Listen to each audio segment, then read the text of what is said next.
All right. Next athlete is Dougie Petrie, an athlete in hockey and baseball, and the presenter is John White. John, please.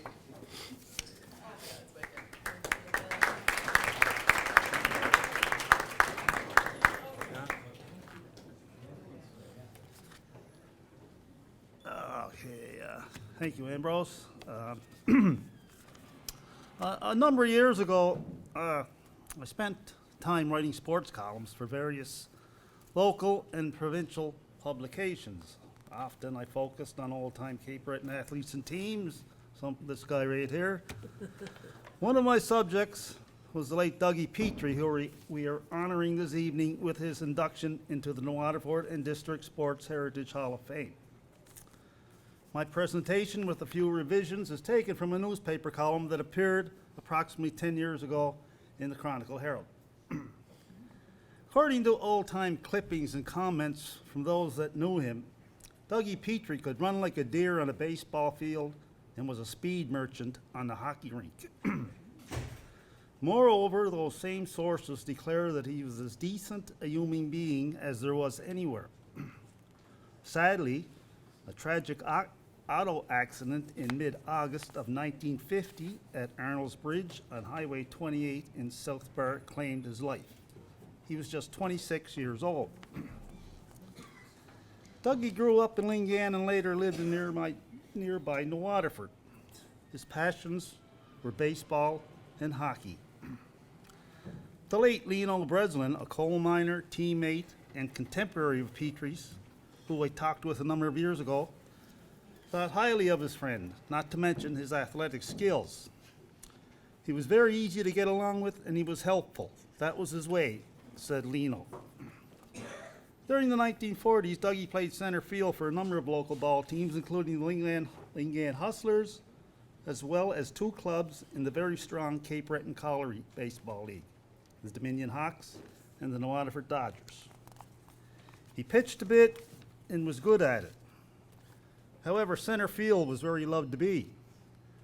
Said Lino, he'd rather play the outfield. He was so gosh darn fast that center field was the place for him. He could cover a lot of ground and knew what he was doing. When the ball was hit, he knew exactly where to go. Dougie's brother Lionel, also deceased and the original owner of Lionel's Golf Center, located in Gardner Mines, was, on many occasions, a teammate of his brother. He was so good with the glove that he could have made it to the big leagues, Lionel told me during an interview many years ago. Of course, a good portion of Petrie's time in winter was spent with a hockey stick in hand. During the 1940s, he participated at the junior and senior levels and teamed up with a couple of pretty good local players, left winger Mel Gadd and centerman Leo Fahey, to form the Kid Line, one of the finest on the island at the time. The trio contributed largely to a couple of very good New Waterford senior teams, the Strands and the Bruins. According to reports, the threesome finished 1, 2, 3 respectively in the 1945-46 Cape Breton Senior Hockey League scoring race. Lino Breslin described the Kid Line for me. Dougie was a finesse player with speed. Gadd was fast too. And Fahey was a real good playmaker. The three of them were young and they could fly. The Strands, by the way, captured the 1946 Cape Breton Senior Hockey League title, becoming the first and only New Waterford team to do so. That's quite the accomplishment when you consider that we never had an indoor ice arena in our town until the 1970s. The Strands met the Sydney Millionaires in the league final that season and were victorious in the third and deciding game by a score of 5-4. And a lengthy match it was. Yes, remember Lino Breslin, that was the long game. It went something like 1 o'clock in the morning. Of course, Dougie Petrie played a huge role in the victory. The local newspaper of the day's version of the winning goal that night went like this. Leo Fahey's rebound off a shot by Doug Petrie hit paid territory after the two exhausted squads had grueled through more than an hour and a half of overtime. Final count 5-4 in Waterford. In addition to being an outstanding athlete, Dougie Petrie was well respected in the community. Consider the following quote from former journalist and Dominion native, the late Senator Al Graham's piece that appeared in the local press shortly after Petrie's death. He was everybody's friend and everybody was his friend. In every department of athletics in which he took part, in every circle he came in contact with, his worth and popularity were attested to by his friends and fellow competitors. His name will always command respect and admiration. Added Lino Breslin, Dougie loved sports, he was always easy to get along with, and he was helpful. That was his way. Finally, the late Marshall DeVoe, who was an outstanding athlete in his own right, of course, the Waterford native as well, is also the father of our own Hall of Fame committee, Gay DeVoe. Marshall thought so highly of Dougie that he picked him as his best man at his wedding.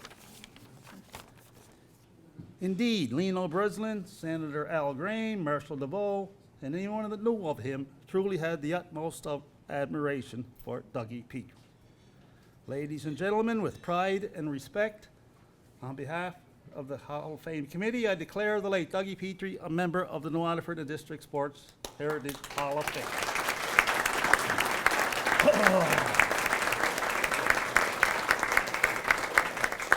I would ask that Dougie's niece Rosie McLean of Halifax and nephew Brian Petrie from New Victoria, who are the children of Dougie's brother Daniel, come forward and say a few words and accept. Good job. Good job.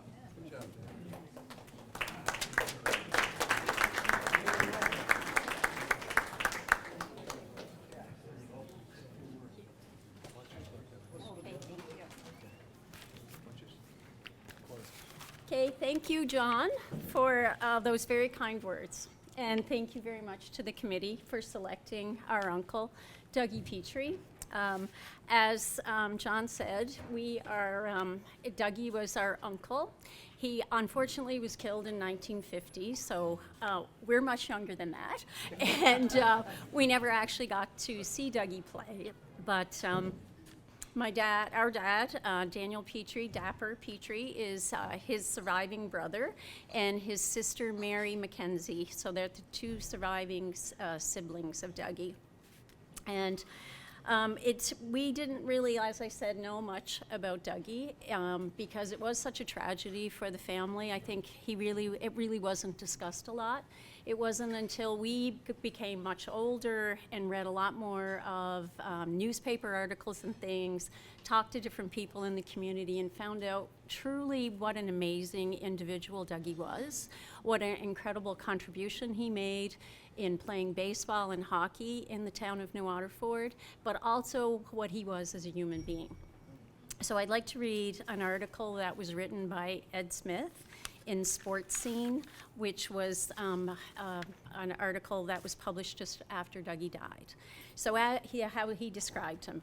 He is the insignificant fellow with the ever-ready smile, the fellow without the chip on his shoulder, the fellow with praise for the opposition, a nice guy.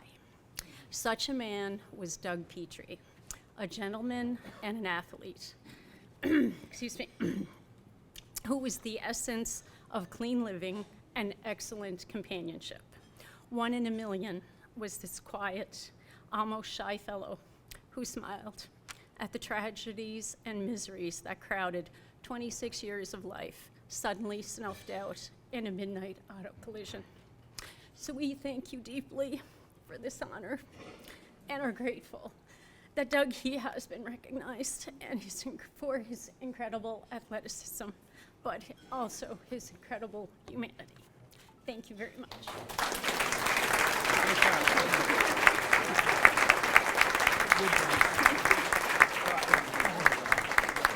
I'd like to thank everybody tonight, and I'm glad to see some old friends that are lifelong friends, and I learned something tonight from my buddy Gay. Good job.